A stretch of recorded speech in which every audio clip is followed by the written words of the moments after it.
Assalamualaikum warahmatullahi wabarakatuh. Perkenalkan, nama saya Marsha Ramadhani dengan NIM 2401789.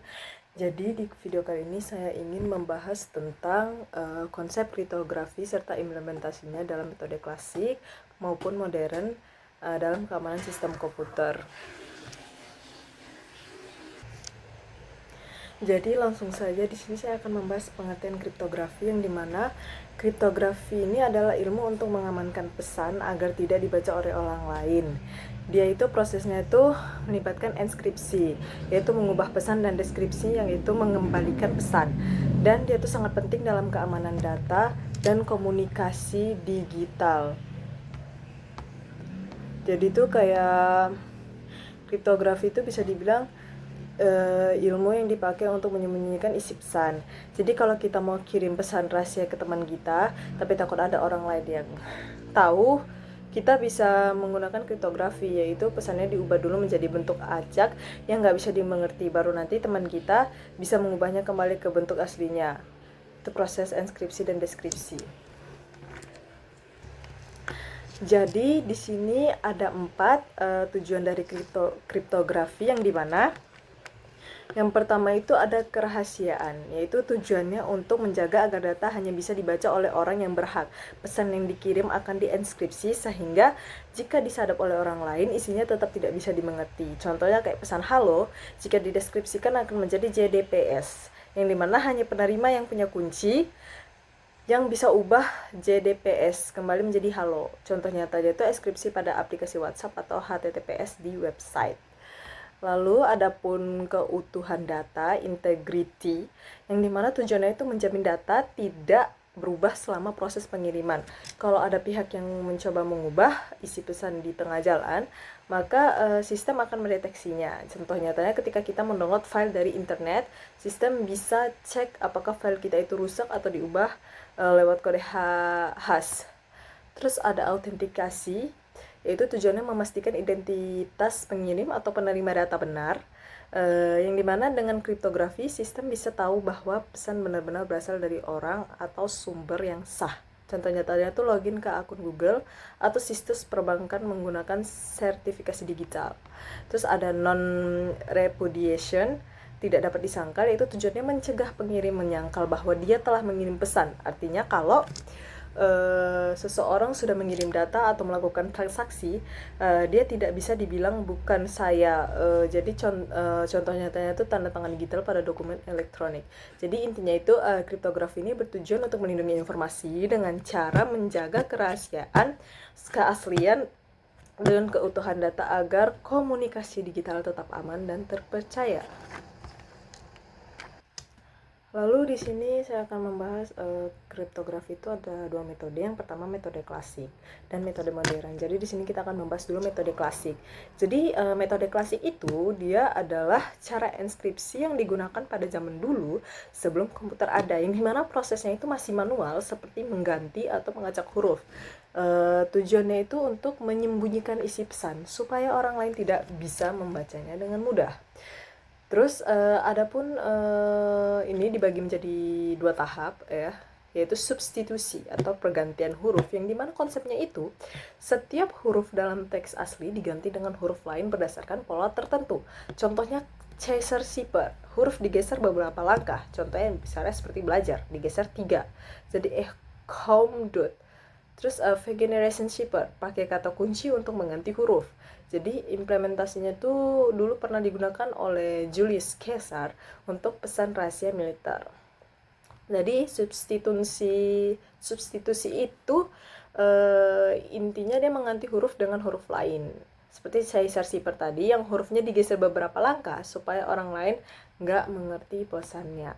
Adapun transposisi atau pengacakan urutan huruf, yang dimana konsepnya itu beda dari substitusi, hurufnya tidak diganti tapi diacak urutannya sesuai pola tertentu. Contohnya Rail French Cheaper, hurufnya disusun zigzag. Contohnya belajar nih, jadi Bezier. Atau columnar cheaper, huruf disusun berdasarkan kolom dari kata kunci. Implementasinya itu pernah dulu dipakai untuk mengirim pesan perang agar tidak mudah dipecahkan musuh. Jadi kalau transposisi itu hurufnya sama tapi urutannya diacak. Pesannya tuh kayak kelihatan diacak padahal hurufnya nggak diganti. Itu nebak-nebak lah. Terus ada pun metode modern, yang dimana metode modern itu adalah teknik kriptografi yang digunakan sekarang dengan bantuan komputer dan algoritma matematika yang lumayan rumit. Jadi tujuannya itu bukan cuma menyembunyikan pesan, tapi juga menjaga keamanan data digital seperti file, transaksi, dan komunikasi internet. Adapun dibagi menjadi dua, yaitu yang pertama kriptografi simetris atau kunci tunggal, yang dimana konsepnya itu menggunakan satu kunci yang sama untuk menginskripsi atau mengunci dan mendeskripsi atau membuka pesan. Contohnya ICE, DES, RCA digunakan di WiFi, file zip yang di password dan lain-lain. Kelebihannya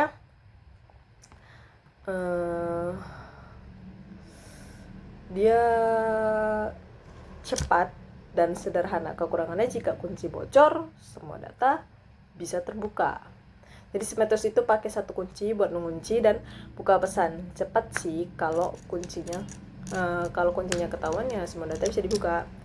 Terus pun adapun kriptografi asimetris atau kunci ganda, yang dimana konsepnya itu menggunakan dua kunci berbeda, yaitu public key umum untuk menginskripsi pesan atau private key rahasia untuk membuka pesan. Contohnya RSA, ECC dipakai di HTTPS, email, transkripsi, dan tanda tangan digital.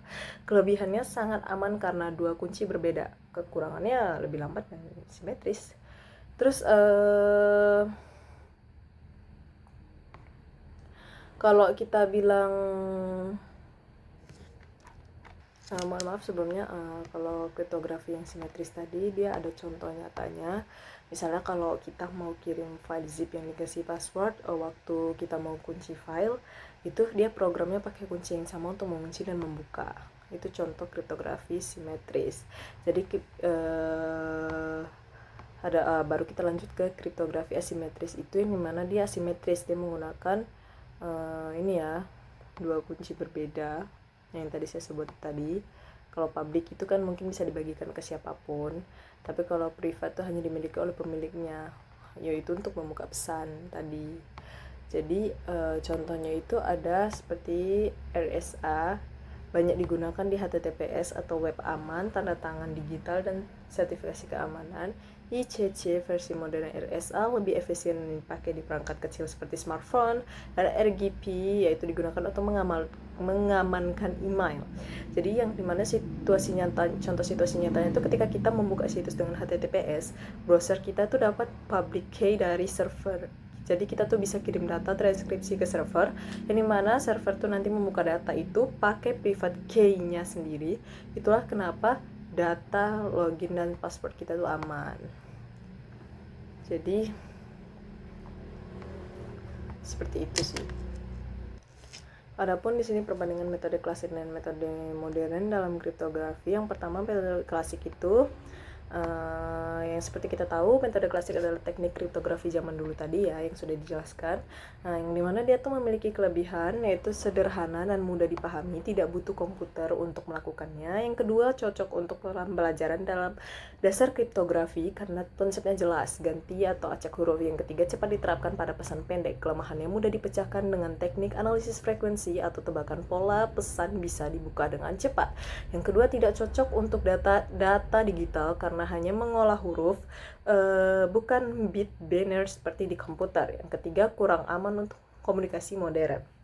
Adapun tantangannya itu tidak bisa menghadapi serangan komputer modern. Misalnya brute force bisa menebak pola dalam hitungan detik. Solusinya itu gunakan metode klasik ini hanya untuk pembelajaran dasar saja atau ilustrasi konsep, dan beralih ke kriptografi modern untuk keamanan yang nyata. Lalu adapun metode modern, yang dimana pengertiannya yaitu metode modern ini menggunakan algoritma matematika dan komputer untuk menginskripsi data dalam bentuk digital seperti ICE, RSA, ECC, dan PGP. Kelebihannya itu yang pertama, tingkat keamanannya tinggi, sulit dipecahkan tanpa kunci yang benar karena pakai algoritma kompleks. Yang kedua, dapat digunakan untuk berbagai keperluan digital, misalnya transaksi online, jaringan wifi, tanda tangan digital, dan email aman. Yang ketiga, bisa mengatur sistem autentikasi dan integritas data. Jadi tidak harus menyembunyikan pesan, tapi juga memastikan keaslian data.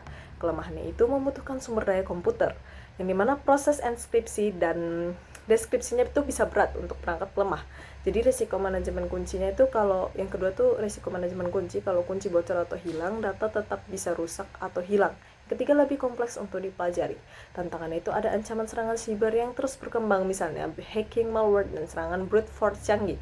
Yang kedua, kemajuan teknologi komputer kuantum dikhawatirkan bisa memecahkan algoritma modern seperti RSA. Yang ketiga, masalah distribusi dan penyimpanan kunci rahasia. Solusinya itu yang pertama, gunakan algoritma kriptografi terbaru dan lebih kuat, misalnya ganti DES ke ICE, RSA ke ECC. Yang kedua, gunakan sistem keamanan berlapis, gabungan kriptografi dengan firewall, autentikasi dan deteksi intrusi. Yang ketiga, kembangkan kriptografi kuantum, yang dimana dia sebagai perlindungan dari ancaman komputer kuantum di masa depan. Yang keempat, edukasi pengguna dan manajemen kunci yang aman. Jadi intinya tadi itu metode klasik itu sederhana tapi kurang aman. Kalau metode modern itu jauh lebih kuat karena pakai algoritma dan komputer, ya kan sudah modern toh. Jadi tantangan kedepannya tuh yaitu menghadapi serangan digital yang makin canggih. Jadi kita tuh butuh teknologi baru seperti kriptografi kuantum dan manajemen kunci yang lebih aman. Jadi ya setiap kekurangan ada kelebihannya juga. Tapi lebih baik pakai metode modern kriptografinya. Jadi pun ada kesimpulan dari ini penjelasan saya itu, yang pertama, kriptografi itu adalah ilmu untuk melindungi informasi agar tidak bisa dibaca oleh pihak yang tidak berwenang dengan cara mengubah pesan asli menjadi bentuk yang tidak bisa dimengerti, transkripsi. Yaitu yang kedua, metode klasik seperti substitusi dan transposisi bersifat sederhana dan manual, cocok untuk memahami dasar kriptografi, tetapi kurang aman untuk digunakan di era digital karena mudah dipecahkan. Yang ketiga, metode modern itu seperti simetris dan asimetris. Dia menggunakan algoritma matematis dan komputer sehingga lebih aman dan efisiensi untuk melindungi data digital seperti transaksi online, komunikasi, dan file penting. Yang keempat, tantangan utama kriptografi itu saat ini adalah meningkatnya serangan siber, yang dimana kompleksitas pengelolaan kunci dan ancaman dari teknologi kuantum yang bisa memecahkan sistem lama. Yang kelima, solusinya itu adalah dengan terus mengembangkan algoritma kriptografi baru dengan menerapkan keamanan berlapis serta meningkatkan kesadaran dan edukasi pengguna tentang pentingnya keamanan dan data. Intinya kriptografi itu penting buat menjaga keamanan data di dunia digital. Tapi kalau dulu masih manual dan mudah dibuka, sekarang sudah bisa pakai teknologi canggih yang jauh lebih aman. Tapi tantangannya juga makin besar ya. Ya walaupun makin berkembang ya tantangannya juga makin besar. Jadi kita harus terus beradaptasi dan memperbarui sistem keamanannya. Mungkin sekian penjelasan dari saya, lebih dan kurangnya mohon maaf. Wassalamualaikum warahmatullahi wabarakatuh. Terima kasih sudah menonton.